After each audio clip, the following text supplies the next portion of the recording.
ಅರ್ಥಶಾಸ್ತ್ರ ಮಾನವನ ದೈನಂದಿನ ಚಟುವಟಿಕೆಗಳಲ್ಲಿ ಆರ್ಥಿಕ ಚಟುವಟಿಕೆಗಳು ಅವನ ಜೀವನದ ಇಂಧನವಾಗಿ ಕಾರ್ಯವನ್ನು ನಿರ್ವಹಿಸುತ್ತವೆ. ಅರ್ಥಶಾಸ್ತ್ರವು ಈ ಆರ್ಥಿಕ ಚಟುವಟಿಕೆಗಳನ್ನು ಕುರಿತು ಅಭ್ಯಸಿಸುವ ಶಾಸ್ತ್ರವಾಗಿದೆ. ಅರ್ಥ ಎಂದರೆ ಹಣ, ಶಾಸ್ತ್ರ ಎಂದರೆ ಅಧ್ಯಯನ, ಅಂದರೆ ಹಣದ ಅಥವಾ ಆರ್ಥಿಕತೆಯಿಂದ ನಡೆಯುವ ಎಲ್ಲ ಚಟುವಟಿಕೆಗಳನ್ನು ಕುರಿತು ಅಭ್ಯಸಿಸುವ ಶಾಸ್ತ್ರ. ಎಕನಾಮಿಕ್ಸ್ ಎಂಬ ಪದವನ್ನು ಮೊದಲಿಗೆ ಬಳಸಿದವರು ಚಾಣಕ್ಯ ಅಥವಾ ವಿಷ್ಣುಗುಪ್ತ. ಈತ ರಾಜ್ಯದ ನೀತಿ ನಿಯಮಾವಳಿಗಳನ್ನೊಳಗೊಂಡ ಅರ್ಥಶಾಸ್ತ್ರ ಎಂಬ ಕೃತಿಯನ್ನು ಬರೆದನು. ಈ ಕೃತಿಯನ್ನು 1909ರಲ್ಲಿ ಆರ್ ಶ್ಯಾಮಶಾಸ್ತ್ರಿಯವರು ಮೈಸೂರು ಗ್ರಂಥಾಲಯದಲ್ಲಿ ಹುಡುಕಿ ಪರಿಚಯಿಸಿದರು.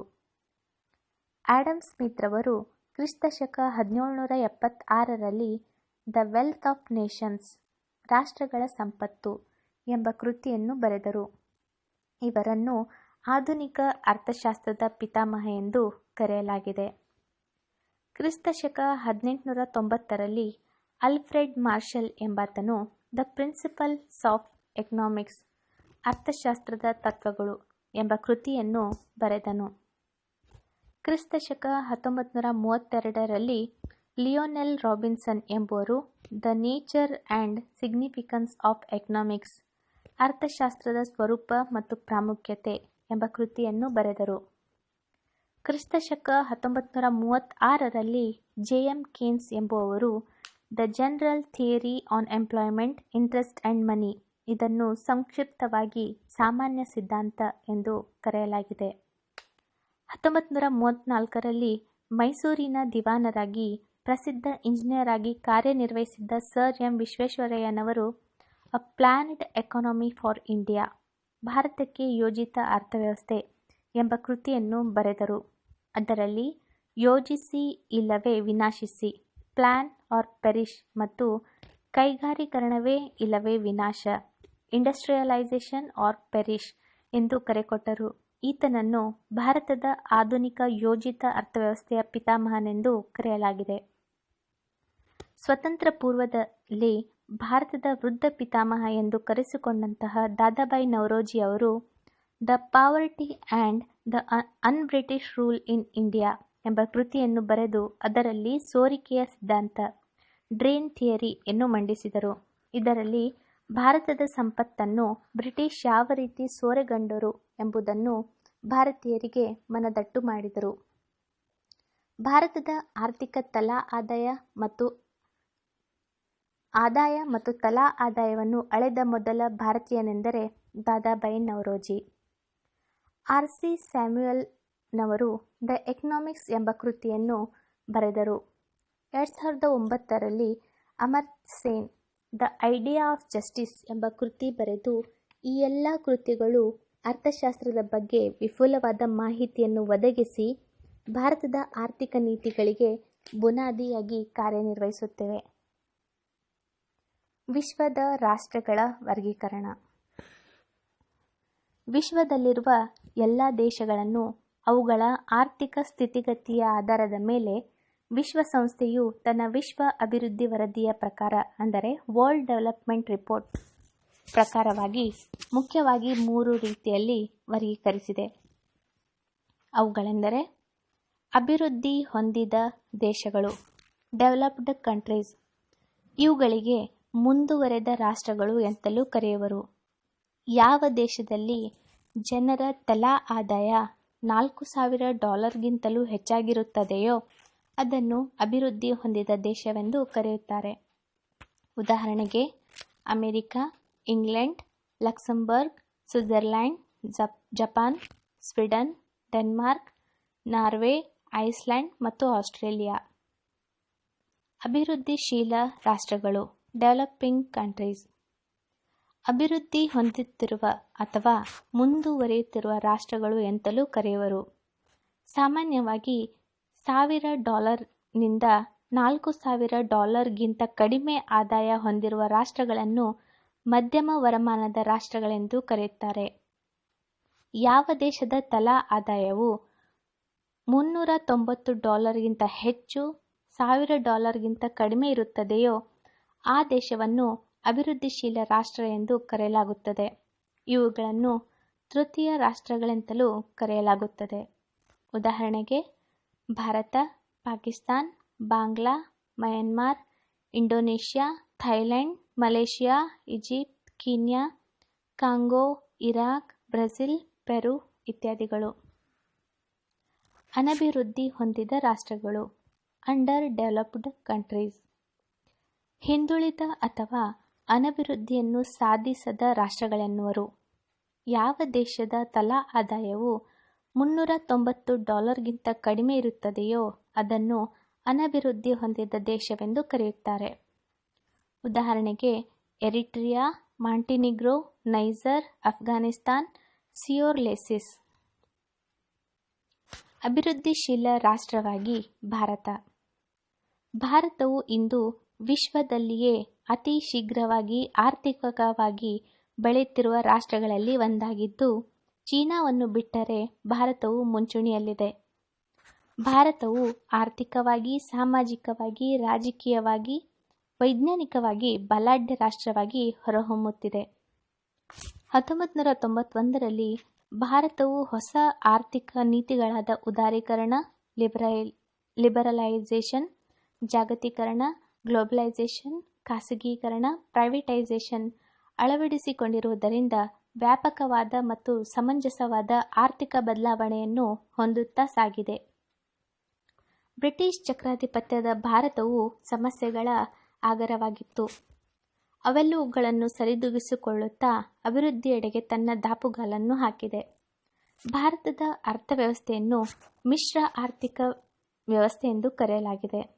ಮಿಶ್ರ ಆರ್ಥಿಕ ವ್ಯವಸ್ಥೆ ಎಂದರೆ ಆರ್ಥಿಕ ವ್ಯವಸ್ಥೆಯಲ್ಲಿ ಸಾರ್ವಜನಿಕ ವಲಯ ಮತ್ತು ಖಾಸಗಿ ವಲಯ ಇವೆರಡೂ ಸಹ ಪಾಲ್ಗೊಂಡಿದ್ದರೆ ಅದಕ್ಕೆ ಮಿಶ್ರ ಆರ್ಥಿಕತೆ ಎನ್ನುವರು. ಉದಾಹರಣೆಗೆ ಸರ್ಕಾರಿ ಆಸ್ಪತ್ರೆ ಮತ್ತು ಖಾಸಗಿ ಆಸ್ಪತ್ರೆಗಳು, ಶಾಲೆಗಳು, ಬ್ಯಾಂಕುಗಳು, ಸಾರಿಗೆ ಮತ್ತು ಸೇವೆ ಉದ್ದಿಮೆಗಳು ಇವುಗಳನ್ನು ಸರ್ಕಾರ ಮತ್ತು ಖಾಸಗಿ ವ್ಯಕ್ತಿಗಳಿಬ್ಬರೂ ನಿರ್ವಹಿಸುವರು. ಮಿಶ್ರ ಬೇಸಾಯ ಮುಖ್ಯ ಕಸುಬು ಕೃಷಿಯಾಗಿದ್ದು, ಇದರ ಜೊತೆಗೆ ಉಪಕಸುಬುಗಳಾದ ಹೈನುಗಾರಿಕೆ, ಜೇನು ಸಾಕಾಣಿಕೆ, ಮೀನು ಸಾಕಾಣಿಕೆ, ಕುರಿ ಕೋಳಿ ಸಾಕಾಣಿಕೆ, ರೇಷ್ಮೆಗಳನ್ನು ನಿರ್ವಹಿಸುವುದಕ್ಕೆ ಮಿಶ್ರ ಬೇಸಾಯ ಪದ್ಧತಿ ಎನ್ನುವರು. ಇದರಿಂದ ಕೃಷಿಕರ ಆದಾಯ ಹೆಚ್ಚಾಗುತ್ತದೆ. ಮಿಶ್ರ ಬೆಳೆ ಪದ್ಧತಿ ಒಂದು ಮುಖ್ಯ ಬೆಳೆಯ ಜೊತೆಗೆ ಇತರೆ ಬೆಳೆಯನ್ನು ಬೆಳೆಯುವ ಪದ್ಧತಿ. ಉದಾಹರಣೆಗೆ ಏಕದಳ ಧಾನ್ಯದ ಜೊತೆಗೆ ದ್ವಿದಳ ಧಾನ್ಯವನ್ನು ಬೆಳೆಯುವುದು. ದ್ವಂದ್ವ ಆರ್ಥಿಕ ವ್ಯವಸ್ಥೆ ಆರ್ಥಿಕ ವ್ಯವಸ್ಥೆಯಲ್ಲಿ ಕೃಷಿ ಮತ್ತು ಕೈಗಾರಿಕೆಗಳೆರಡೂ ಪ್ರಮುಖ ಪಾತ್ರವನ್ನು ನಿರ್ವಹಿಸುತ್ತಿದ್ದರೆ ಅದನ್ನು ದ್ವಿ ಆರ್ಥಿಕತೆ ಎನ್ನುವರು. ಭಾರತದ ಅರ್ಥವ್ಯವಸ್ಥೆಯ ವಲಯಗಳು. ಭಾರತದ ಆರ್ಥಿಕ ವ್ಯವಸ್ಥೆಯನ್ನು 3 ವಲಯಗಳನ್ನಾಗಿ ವಿಂಗಡಿಸಲಾಗಿದೆ. ಅವುಗಳೆಂದರೆ ಪ್ರಾಥಮಿಕ ವಲಯ. ಈ ವಲಯದಲ್ಲಿ ಕೃಷಿ ಮತ್ತು ಕೃಷಿ ಸಂಬಂಧಿತ ಎಲ್ಲ ಉಪಕಸುಬುಗಳು ಬರುತ್ತವೆ. ಈ ವಲಯದ ಮೇಲೆ ಅವಲಂಬಿತರ ಸಂಖ್ಯೆ ನೇರವಾಗಿ 58% ಮತ್ತು ಪರೋಕ್ಷವಾಗಿ 7%, ಒಟ್ಟಾಗಿ 65ರಷ್ಟಿದೆ. ಆದ್ದರಿಂದ ಕೃಷಿಯನ್ನು ಭಾರತದ ಅರ್ಥವ್ಯವಸ್ಥೆಯ ಬೆನ್ನೆಲುಬು ಎಂದು ಕರೆಯಲಾಗಿದೆ. ಈ ವಲಯವು ಒಟ್ಟು ದೇಶೀಯ ಉತ್ಪನ್ನಕ್ಕೆ GDP ಗ್ರಾಸ್ ಡೊಮೆಸ್ಟಿಕ್ ಪ್ರಾಡಕ್ಟ್ ನೀಡುತ್ತಿರುವ ಕೊಡುಗೆಯು ಕ್ರಮೇಣ ಕಡಿಮೆಯಾಗುತ್ತಿದೆ. ದ್ವಿತೀಯ ವಲಯ. ಈ ವಲಯದಲ್ಲಿ ಕೈಗಾರಿಕೆಗಳು ಬರುತ್ತವೆ. ಭಾರತದ ಆರ್ಥಿಕತೆಯಲ್ಲಿ ಈ ವಲಯವು ಪ್ರಮುಖ ಪಾತ್ರ ವಹಿಸುತ್ತದೆ. ಇಲ್ಲಿ ಅವಲಂಬಿತರ ಸಂಖ್ಯೆಯು 15%ರಷ್ಟಿದ್ದು ಉತ್ಪನ್ನಕ್ಕೆ ಇದರ ಕೊಡುಗೆಯು 27%ರಷ್ಟು ಆಗಿದೆ. ತೃತೀಯ ವಲಯ. ಇದು ಸೇವಾ ವಲಯ ಆಗಿದೆ. ಅಂದರೆ ಉದಾಹರಣೆಗೆ ಬ್ಯಾಂಕಿಂಗ್, ಸಾರಿಗೆ ಮತ್ತು ಸಂಪರ್ಕ, LIC, ಅಂಚೆ ಇತ್ಯಾದಿ. ಈ ವಲಯವು ಭಾರತದ ಅರ್ಥವ್ಯವಸ್ಥೆಯಲ್ಲಿ ಅತ್ಯಂತ ಪ್ರಮುಖವಾದ ಪಾತ್ರ ವಹಿಸುತ್ತಿದೆ. ಇದರಲ್ಲಿ ಅವಲಂಬಿತರ ಸಂಖ್ಯೆ 18%ರಷ್ಟಿದೆ. GDPಯ ಕೊಡುಗೆಯು 57ರಷ್ಟಿದೆ. ಭಾರತವು ಅತಿ ಹೆಚ್ಚು ಆದಾಯವನ್ನು ಈ ವಲಯದಿಂದ ಪಡೆಯುತ್ತಿದೆ. ಹೀಗೆ ಈ 3 ವಲಯಗಳು ಭಾರತದ ಆರ್ಥಿಕ ವ್ಯವಸ್ಥೆಯಲ್ಲಿ ಪ್ರಮುಖ ಪಾತ್ರವನ್ನು ನಿರ್ವಹಿಸುತ್ತಿದೆ. ಭಾರತದ ಆರ್ಥಿಕ ವ್ಯವಸ್ಥೆಯ ಗುಣಲಕ್ಷಣಗಳು. ತೀವ್ರ ಜನಸಂಖ್ಯೆಯ ಬೆಳವಣಿಗೆ. ಭಾರತದಲ್ಲಿ ಜನಸಂಖ್ಯೆಯ ಬೆಳವಣಿಗೆಯ ದರವು 2011ರ ಜನಗಣತಿಯ ಪ್ರಕಾರ ಶೇಕಡ 1.41ರಷ್ಟಿದೆ. ಕರ್ನಾಟಕದಲ್ಲಿ ಶೇಕಡ 15.67ರಷ್ಟಿದೆ. 2001ರ ಪ್ರಕಾರ ನಾಗಾಲ್ಯಾಂಡ್ ಅತಿ ಹೆಚ್ಚು, ಕೇರಳ ಅತಿ ಕಡಿಮೆ ಜನಸಂಖ್ಯೆ ಬೆಳವಣಿಗೆಯನ್ನು ಕಂಡಿದೆ. ವಿಶ್ವದಲ್ಲಿ ಜನಸಂಖ್ಯೆ ಬೆಳವಣಿಗೆಯಲ್ಲಿ ಭಾರತಕ್ಕೆ 93ನೇ ಸ್ಥಾನವಿದೆ. ಕಡಿಮೆ ತಲಾದಾಯ. ಪ್ರಸ್ತುತ ಬೆಲೆಗಳ ಪ್ರಕಾರ ಭಾರತದ ತಲಾ ಆದಾಯವು 37,450ರಷ್ಟಿದೆ. ಭಾರತದಲ್ಲಿ ಪಂಜಾಬ್ ಅತಿ ಹೆಚ್ಚು ತಲಾ ಆದಾಯವನ್ನು, ಒರಿಸ್ಸಾ ಅತಿ ಕಡಿಮೆ ತಲಾ ಆದಾಯವನ್ನು ಹೊಂದಿದೆ. 2009 ವಿಶ್ವ ಅಭಿವೃದ್ಧಿ ವರದಿಯ ಪ್ರಕಾರ ಭಾರತೀಯರ ತಲಾ ಆದಾಯವು $950 ಇದೆ. ತಲಾ ಆದಾಯವನ್ನು ವ್ಯಕ್ತಿಯ ಕೊಳ್ಳುವ ಶಕ್ತಿಯನ್ನು ಆಧರಿಸಿ ನಿರ್ಧರಿಸಲಾಗುತ್ತದೆ. ಯುಎಸ್ನಲ್ಲಿ $46,040, ಯುಕೆ $42,740, ಜರ್ಮನಿಯಲ್ಲಿ $38,860, ಜಪಾನ್ನಲ್ಲಿ $37,670, ಚೈನಾದಲ್ಲಿ $2,360 ಇದೆ. ಇದು ವರ್ಲ್ಡ್ ಡೆವಲಪ್ಮೆಂಟ್ ರಿಪೋರ್ಟ್ 2009ರ ಪ್ರಕಾರ. ಕೃಷಿಯ ಪ್ರಾಧಾನ್ಯತೆ. ಶೇಕಡ ಭಾರತದಲ್ಲಿ 65ರಷ್ಟು ಜನರು ನೇರವಾಗಿ ಮತ್ತು ಪರೋಕ್ಷವಾಗಿ ಕೃಷಿಯನ್ನೇ ಅವಲಂಬಿಸಿದ್ದಾರೆ. ಭಾರತದ ಜಿಡಿಪಿಗೆ ಮಾತ್ರ ಶೇಕಡ 16ರಷ್ಟು ಕೊಡುಗೆಯನ್ನು ನೀಡುತ್ತಿದೆ. ಮಾರುವೇಷದ ಮತ್ತು ಋತುಮಾನದ ನಿರುದ್ಯೋಗ ಹೆಚ್ಚಾಗಿರುತ್ತದೆ. ಇದು ಭಾರತದ ಆರ್ಥಿಕ ಹಿನ್ನಡೆಗೆ ಕಾರಣವಾಗಿರುತ್ತದೆ. ಅಸಮತೋಲನ ಆರ್ಥಿಕ ಅಭಿವೃದ್ಧಿ. ಭಾರತವು ಇಂದು ಸಹ ಆರ್ಥಿಕ ಸಮತೋಲನೆಯನ್ನು ಹೊಂದಿಲ್ಲ.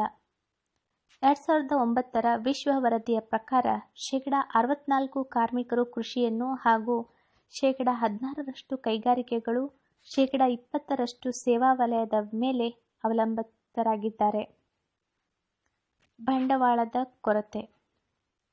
ಭಾರತೀಯರ ಉಳಿತಾಯ ಕಡಿಮೆಯಾಗಿರುವುದರಿಂದ ರಾಷ್ಟ್ರೀಯ ಆದಾಯವೂ ಸಹ ಕಡಿಮೆಯಾಗಿದೆ. ಭಾರತದಲ್ಲಿ ಅನುಭೋಗಕ್ಕಿಂತ ವೆಚ್ಚವು ಹೆಚ್ಚಾಗುತ್ತಿದೆ. ಕೈಗಾರೀಕರಣದ ಕೊರತೆ. ಭಾರತದಲ್ಲಿ ಆಧುನಿಕ ಮತ್ತು ತಂತ್ರಜ್ಞಾನಾಧಾರಿತ ದೊಡ್ಡ ಕೈಗಾರಿಕೆಗಳ ಕೊರತೆಯಿದೆ. 2007ರಲ್ಲಿ 10ನೇ ಪಂಚವಾರ್ಷಿಕ ಯೋಜನೆಯಲ್ಲಿ ಕೈಗಾರಿಕೆಗಳ ಬೆಳವಣಿಗೆಯ ದರ ಶೇಕಡ 11.0 ಎಂದು ನಿರ್ಧರಿಸಲಾಗಿತ್ತು. ಆದರೆ ಕೇವಲ 3.5ರಷ್ಟು ಮಾತ್ರ ಬೆಳವಣಿಗೆಯ ದರವನ್ನು ಕಂಡಿತು. ಬಡತನದ ವಿಷವೃತ್ತ. ಭಾರತವು ಬಡತನದಿಂದ ಕೂಡಿದ ರಾಷ್ಟ್ರವಾಗಿದೆ. ಕಾರಣ ಅದರ ಬಡತನ. ಬಡತನವು ಏರಿಕೆ ಕ್ರಮದಲ್ಲಿ ಹೆಚ್ಚಾಗುತ್ತಾ ಸಾಗಿದೆ. ಇತ್ತೀಚಿನ ಕೇಂದ್ರೀಯ ಅಂಕಿಅಂಶಗಳಾದ ವರದಿಯ ಪ್ರಕಾರ ಶೇಕಡ 32ರಷ್ಟು ಜನರು ಭಾರತದಲ್ಲಿ ಬಡತನ ರೇಖೆಗಿಂತ ಕೆಳಗಿದ್ದಾರೆ. ಮಾರುಕಟ್ಟೆಯ ಅಪರಿಪೂರ್ಣತೆ. ಭಾರತದಲ್ಲಿ ಹಲವಾರು ಮಾರುಕಟ್ಟೆಗಳು ಅಪರಿಪೂರ್ಣತೆಯನ್ನು ಎದುರಿಸುತ್ತಿದೆ. ಲಭ್ಯವಿರುವ ಸಂಪನ್ಮೂಲಗಳ ಸದ್ಬಳಕೆ ಮಾಡದೇ ಇರುವುದು, ಸಾರಿಗೆ ಸಂಪರ್ಕದ ಕೊರತೆ, ಬಂಡವಾಳದ ಕೊರತೆ ಇತ್ಯಾದಿ ಸಮಸ್ಯೆಗಳನ್ನು ಎದುರಿಸುತ್ತಿದೆ. ಇವು ಅಭಿವೃದ್ಧಿಗೆ ಅಡ್ಡಿಪಡಿಸುವ ಅಂಶಗಳಾಗಿವೆ. ಸಾರಿಗೆ ಮತ್ತು ಸಂವಹನ ಸೌಲಭ್ಯಗಳ ಕೊರತೆ. ಮೂಲಭೂತ ಸೌಲಭ್ಯಗಳಾದ ಸಾರಿಗೆ ಮತ್ತು ಸಂಪರ್ಕಗಳ ಕೊರತೆಯ ಚಕ್ರಗಳಿಲ್ಲದೆ ವಾಹನದಂತೆ ಮುಂದೆ ಚಲಿಸುತ್ತಿದೆ. ಹಾಗೆ ದೇಶವು ಅಭಿವೃದ್ಧಿಯನ್ನು ಸಾಧಿಸಲು ಸಾಧ್ಯವಿಲ್ಲ. ಸಾಂಪ್ರದಾಯಿಕ ಸಮಾಜದ ಅಸ್ತಿತ್ವ, ದವಸ ಧಾನ್ಯಗಳ ಹಣದುಬ್ಬರದ ಹೆಚ್ಚಳ, ಅತಿವೃಷ್ಟಿ ಮತ್ತು ಅನಾವೃಷ್ಟಿ ಹೀಗೆ ಭಾರತವು ವಿವಿಧ ರೀತಿಯ ಆರ್ಥಿಕ ಗುಣಲಕ್ಷಣಗಳನ್ನು ಹೊಂದಿದೆ. ಭಾರತವು ಪ್ರಚಲಿತದಲ್ಲಿ ಅತಿ ವೇಗವಾಗಿ ಆರ್ಥಿಕವಾಗಿ ಬೆಳೆಯುತ್ತಿರುವ ರಾಷ್ಟ್ರವಾಗಿದೆ. ಮುಂದೊಮ್ಮೆ ಬಲಾಢ್ಯ ಆರ್ಥಿಕವಾಗಿ ಅಭಿವೃದ್ಧಿ ಹೊಂದಿದ ರಾಷ್ಟ್ರವಾಗಿ ಹೊರಹೊಮ್ಮುವುದರಲ್ಲಿ ಯಾವುದೇ ಸಂದೇಹವಿಲ್ಲವಾಗಿದೆ.